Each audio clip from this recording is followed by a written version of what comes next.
Assalamu alaikum wa rahmatullahi wa barakatuhu. Welcome to Abdullah Patel English High School and DRT Junior College. Today we are going to start by our subject history, as we have already started by chapter number 2, that is European colonialism. I hope till now you have been clear by the term colonialism and imperialism. Today we are going to understand about Australia and New Zealand and about certain countries on an ancient continent. So starting by our subject, chapter number 2, part 3. This is part 3 video. Australia and New Zealand. In the 18th century, the first colony of prisoners deported from England was established in Australia. As we have seen that the seafarers who have discovered the unknown lands, we have seen in Africa, people were made slaves and they were deported to Portugal. So this prisoner or the criminals. So in 18th century, what happened? The first colony of the prisoners were deported from England was established in Australia. Later in the 19th century, other regions in Australia were colonized which were ruled. But the main concern was where this European introduced in Australia or for new material. For what? What was the interest of this British peoples? What was the intention of Britain in Australia? Is only of acquiring, capturing Australia, colonizing Australia, or the raw material which they were getting. So that was the main concern. The British also established their colonies in the island of Tasmania and New Zealand. In the year 1900, the island of Tasmania was included and the Republic of Australia was created as an integral nation of the British Empire. Now see, they have colonized the island, they have captured the island of Tasmania and New Zealand, these two, Tasmania in Australia and New Zealand, and in the year 1900 this island of Tasmania was included as the Republic of Australia and created as an integral nation of British Empire. Though the land was of Australia, but it was the integral nation of Britishers. Hence, a Governor General, one line I have missed. A bicameral parliament was established over there. Bicameral, already I have explained you in my earlier video. Bicameral means two houses. Bi means two. Cameral means houses. So two legislative government was established over there. A Governor General was appointed in Australia by the British King as viceregal representative. Only European immigrants were allowed to enter Australia. Now, when they have created the political system of bicameral legislature, bicameral parliament, so they have also appointed a Governor General in Australia by the British King as the viceregal representative, and they have kept the permission of European immigrants only to enter in Australia. This was the one side that the British was having in Australia. The other side was in the year 1907 of New Zealand. What happened? In Australia, they have captured the land, they have created their politics of bicameral legislature, and they have also made Governor General over there.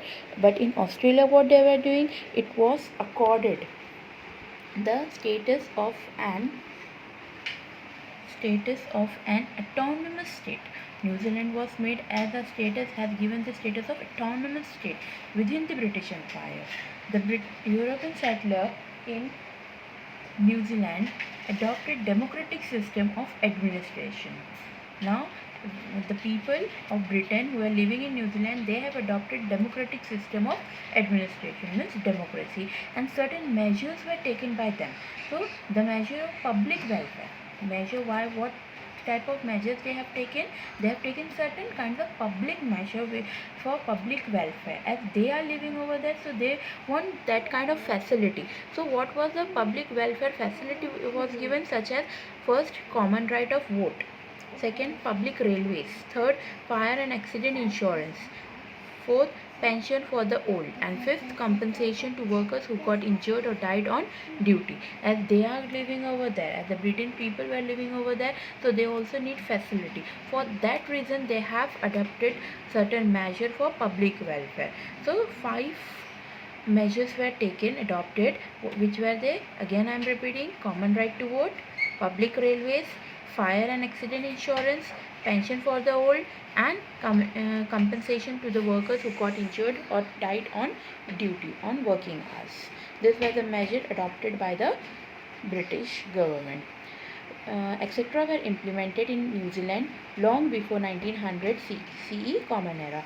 Only European immigrants were allowed to settle down in New Zealand. Now see, again the new rule they have said that only the European immigrants will allowed to settle down in New Zealand. What they have done in Australia. In Australia also they have done the same thing, that only European immigrants will be having permission to enter in Australia. And over here also they have kept the same rule, that in New Zealand only European immigrants were allowed to settle if they want to settle down in New Zealand. This was something happening wrong. This is of course bad. The worst thing was happened to Myanmar. Now, as we have completed by Australia and New Zealand, moving further, that is Asia, Asian continent. In Asia we have to see Myanmar, Nepal, Sikkim, Bhutan and Tibet. Okay, so to protect these colonies in India from other colonist European nation, and to boost their trade in India and the neighboring region, were the main objective of the British rule.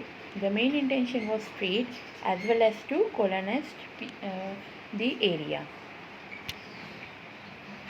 See, this is the map. Myanmar, that is Burma, earlier Burma, and this is the picture of Lord Amherst, the Governor General of India at that time. I hope you can see the images properly. Moving further, Myanmar, starting by Myanmar. Myanmar is India's neighboring country on its northeast boundary. Earlier it was known as Brahmadesh or Burma.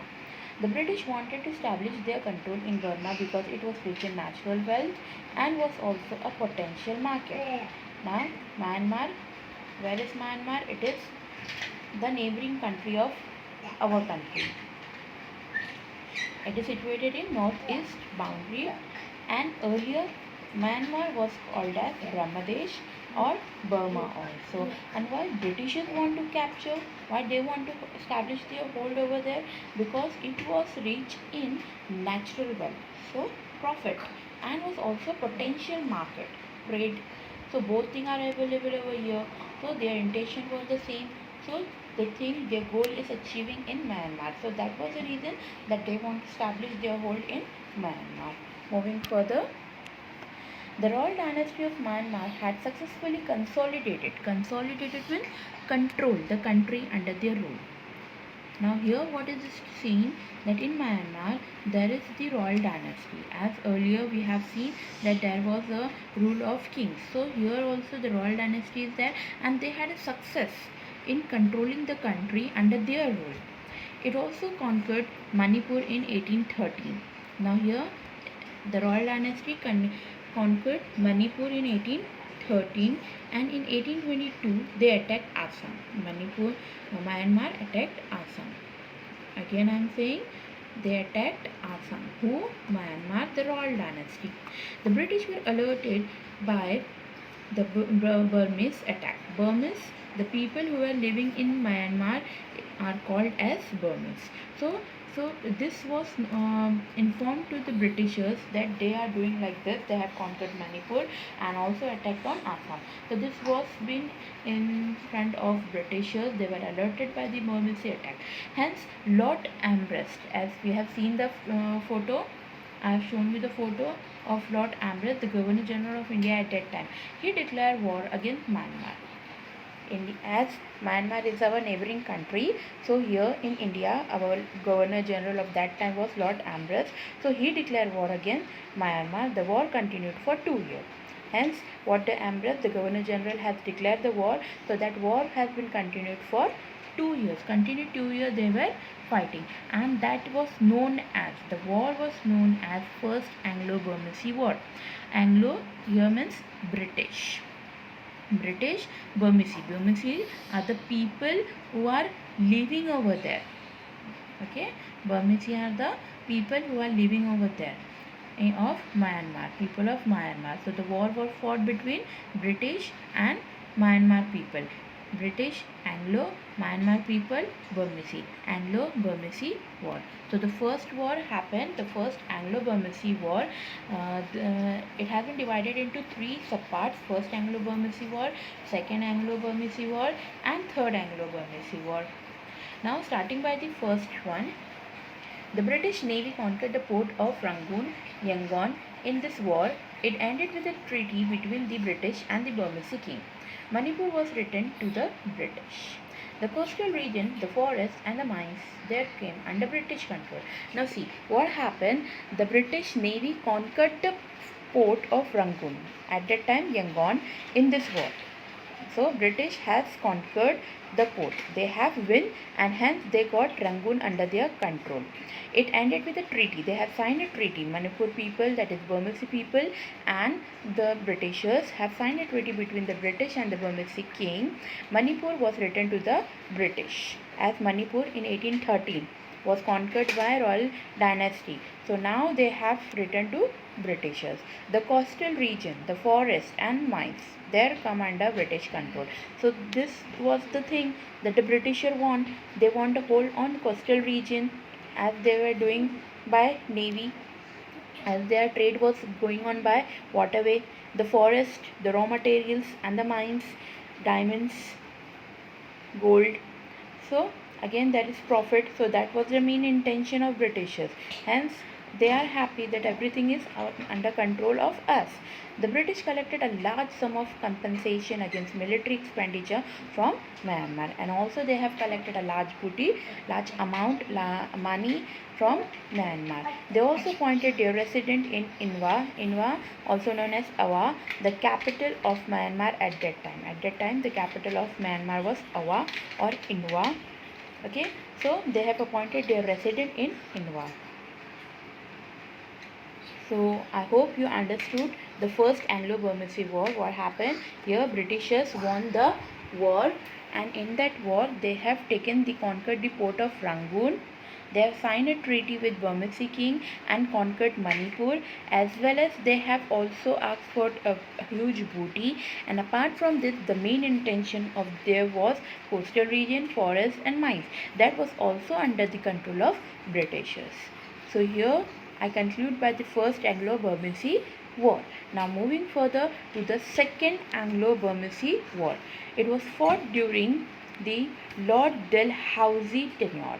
Lord Dalhousie, remember in your school section also you have studied, I think. Do you remember Lord Dalhousie? Yes, the doctrine of lapse. Very famous doctrine of lapse was given by Lord Dalhousie. So, the two British individuals staying in Burma were asked to pay a fine by the Burmese administration.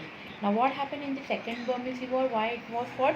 Because as the Britishers, two Britisher individuals were staying at Burma, so they were asked to pay fine by Burmese administration. This minor incident was used as a pretext by Dalhousie to plan an attack. So that was a good opportunity, golden opportunity for Lord Dalhousie to plan an attack on Myanmar. That this is the thing that why they have asked fine from the British people, the two people living in Burma. So they were asked fine by Burmese administration. So why we will pay fine? Why our people will pay fine? That was just a minor incident was happened, and that they have created at a large scale and started off planning an attack on Myanmar. He declared war and sent an army to Myanmar with Commodore George Lambert as its head. Hence, he sent a person named Commodore George Lambert as its head. The Burmese army was defeated. The cities of Rangoon, Yangon, Pegu, that is Bago, and Prom were captured by the British. And again, the same thing happened. Only for a little, they have to lose many things. They have lost three cities, three important cities of Myanmar. Which were the three cities? Rangoon, Pegu, and Prom. This was captured by Britishers. And who was the head of this army? British army? Commodore George Lambert. Remember the name. Okay. I hope Second Anglo-Burmese War is also clear to you. Moving further to the third one. See, this is the King Thibaw, which we are going to study.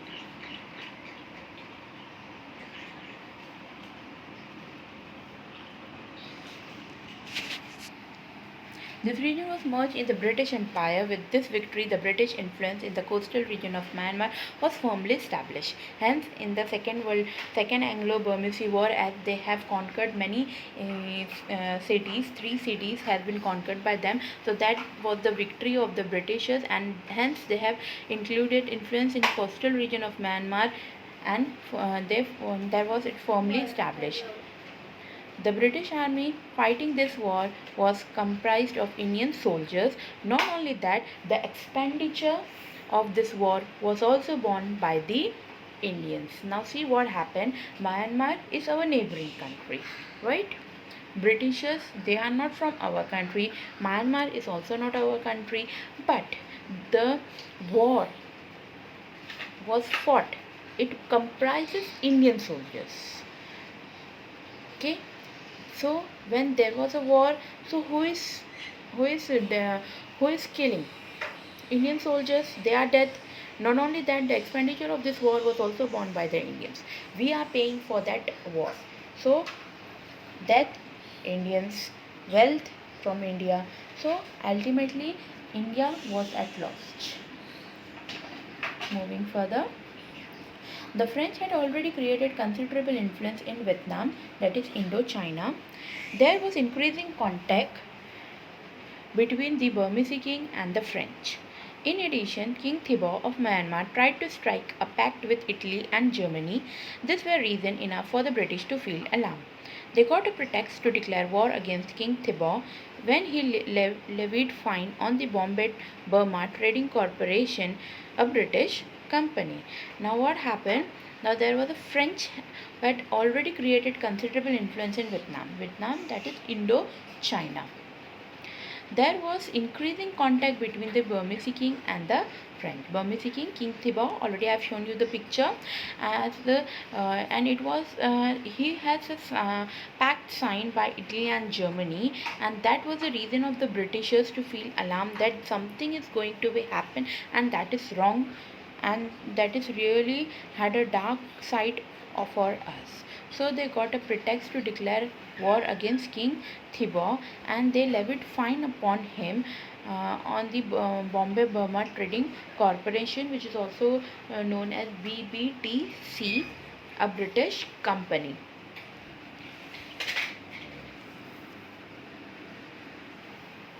Lord Dufferin, the Governor General and Viceroy of India, took this opportunity and sent army to attack Burma. Hence, Lord Dufferin, he has taken the initiative. He is the Viceroy of India at that time. He has taken the opportunity and sent army to attack on Burma, that is Myanmar. I hope you people have been clear by the Second Anglo-Burmese War. Moving to the next. The Third Anglo-Burmese War was fought around 1885 CE. The British conquered the city of Mandalay. King Thibaw surrendered, and the entire region of North Myanmar became an integral part of the British Empire. In 1935, an act was passed to separate Myanmar from Indian territory. Myanmar was inspired by the Indian freedom struggle and gained independence in 1948. Hence, in Third Anglo-Burmese War, it happened that British conquered city of Mandalay as King Thibaw surrendered himself, and the entire region what was ruled by King Thibaw was came under the British rule. That was not Myanmar. And as it became an integral part of British Empire in 1935, an act was passed to separate Myanmar from Indian territory. As it was a neighboring country of India, so it was decided that Myanmar will be separated from Indian territory. Hence, Myanmar was inspired by the Indian freedom struggle and gained independence in 1948. As we have got independence in 1947, so it was also inspired by Myanmar, and Myanmar has also done the same thing for its freedom and gained independence in the year 1948. So finally, Myanmar got independence from Britishers in the year 1948. Hence, we have seen in Myanmar that Myanmar has fought 3 battles. That was first Anglo-Burmese War, failed. Second Anglo-Burmese War, again failed.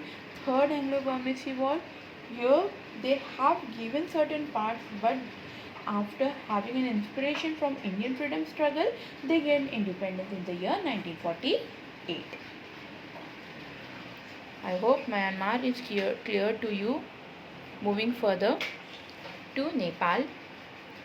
This is the picture of Lord Dufferin, the Governor General and Viceroy of India at that time, who has taken the opportunity and sending an army to attack on Burma.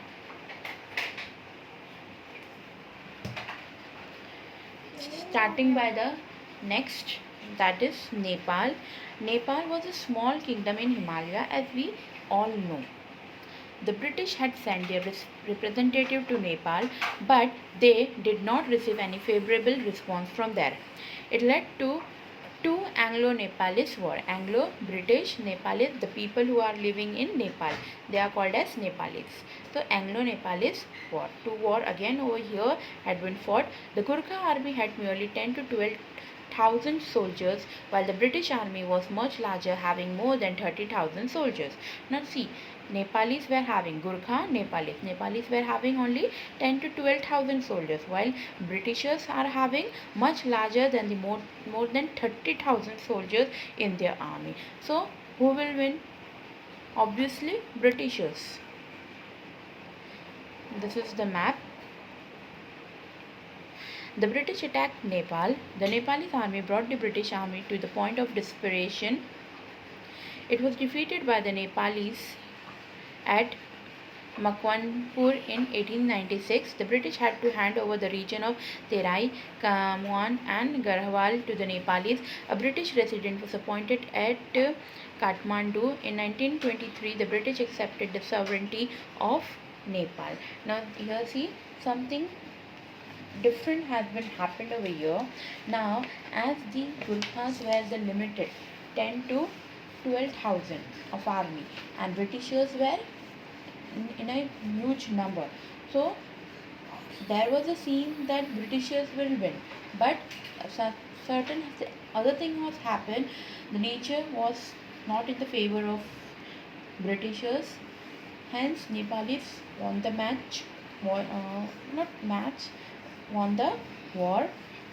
It was Britishers got defeated by Nepalis at Makwanpur in the year 1896, and hence Britishers had to hand over certain region which they have occupied, the regions of Terai, Khammouan and Garhwal, and hence they have established their resident and was appointed at Kathmandu. In 1923, British accepted the sovereignty of Nepal. Sovereignty means self-ruling, that Nepal will rule. British have no interference in their matter. Hence we have completed by Nepal. Moving further to Sikkim. The British goal was to gain control over India's neighboring region. Sikkim was a small kingdom on the north border of India, which was surrounded by Bhutan, Bengal, Nepal and Tibet. I repeat, Sikkim, which is a small kingdom on the north border of India, and it is surrounded by Bhutan, Bengal, Nepal and Tibet. In 1885, the King of Sikkim handed over the region around Darjeeling to the British. In return, the king was granted certain amount as a privy purse. Privy purse. Now, what is privy purse? It is an official amount which is charged by king, as he has hand over the areas of Darjeeling to the Britishers. So Britishers in return has given a huge amount to the king. Later, Lord Dalhousie, I hope you remember, we have studied about him. Lord Dalhousie sent army to Sikkim and took hold of some more region of Sikkim. Now, for some areas of Darjeeling, they have given private purse. They have given an amount, official amount for that.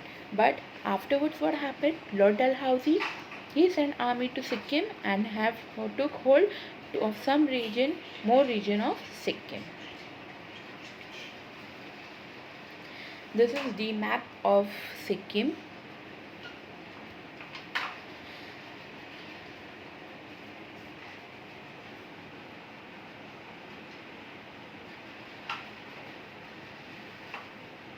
This threw open the Sikkim markets to the British traders and authorized the British to collect octroi on the India-Tibet trade.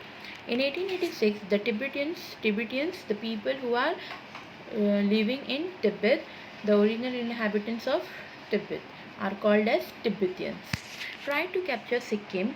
The British immediately took action against them. In the year 1890, treaty between the British and China, it was agreed that Sikkim a British protectorate. In this way, the British could ensure the security of tea gardens in Darjeeling. Sikkim was made a buffer zone and the British took control of the internal administration and foreign policies of Sikkim. However, the sovereign status of Sikkim was maintained. Now, what happened? Now, it was like Tibetans want their land back, Sikkim back.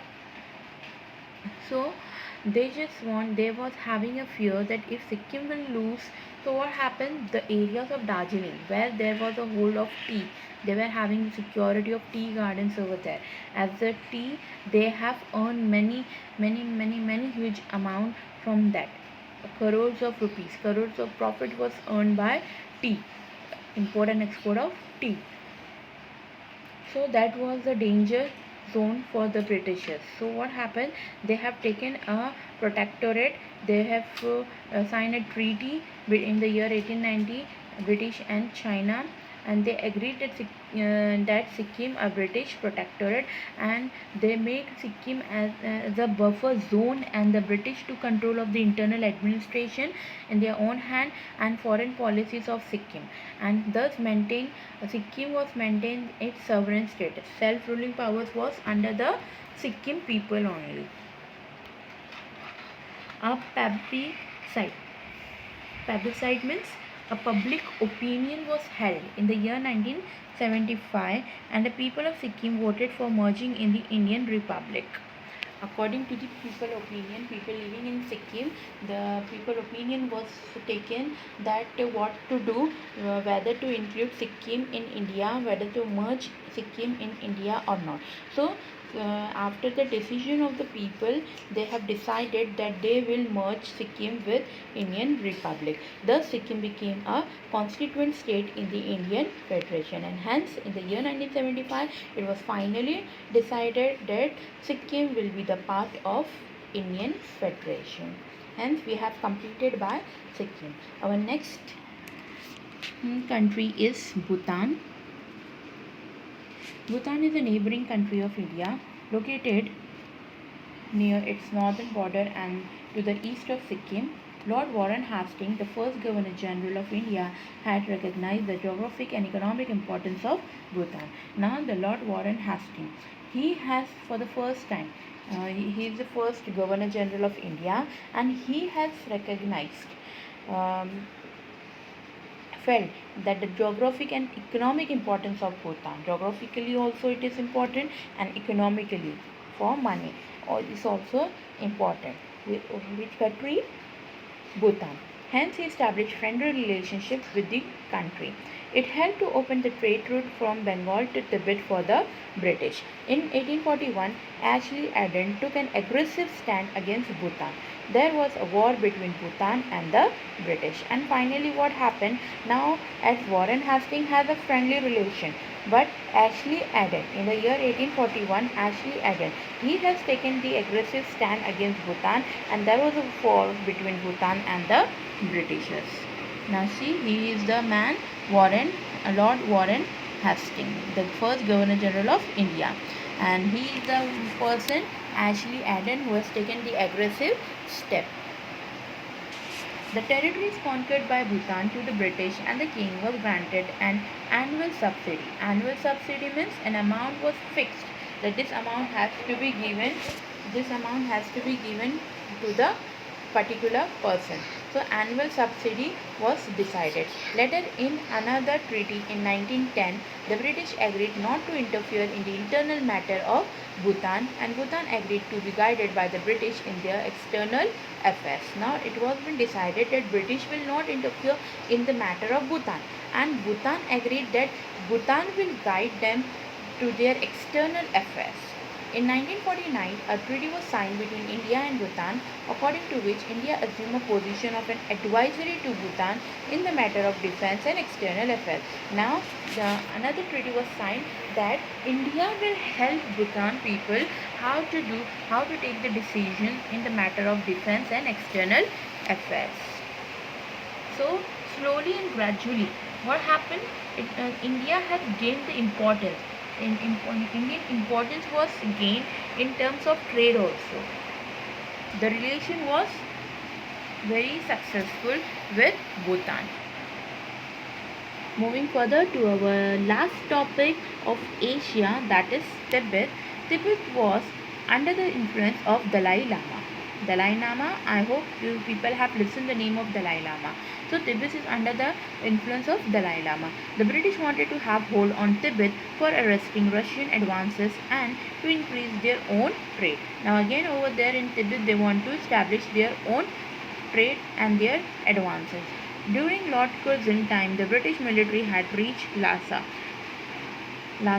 the capital city of Tibet. In 1907, as per the treaty between England and Russia, the political rule of China in Tibet was principally acknowledged. It gave a leeway. Leeway over here means easy way to China to claim Tibet as an integral part of China. Sorry. So as they have came by through the easy way that it was open to all to China to claim that Tibet as an integral part, important part of China. This is a picture of Dalai Lama. Up is a person, Lord Curzon. This is the map of China.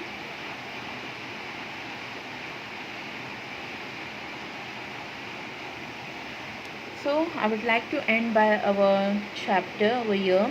One topic is remaining, that is Africa. Inshallah, in our next session we are going to complete by Africa. Till then, stay at home, stay safe, and a very cute thank you to all of you for listening the video. Thank you. Allah Hafiz.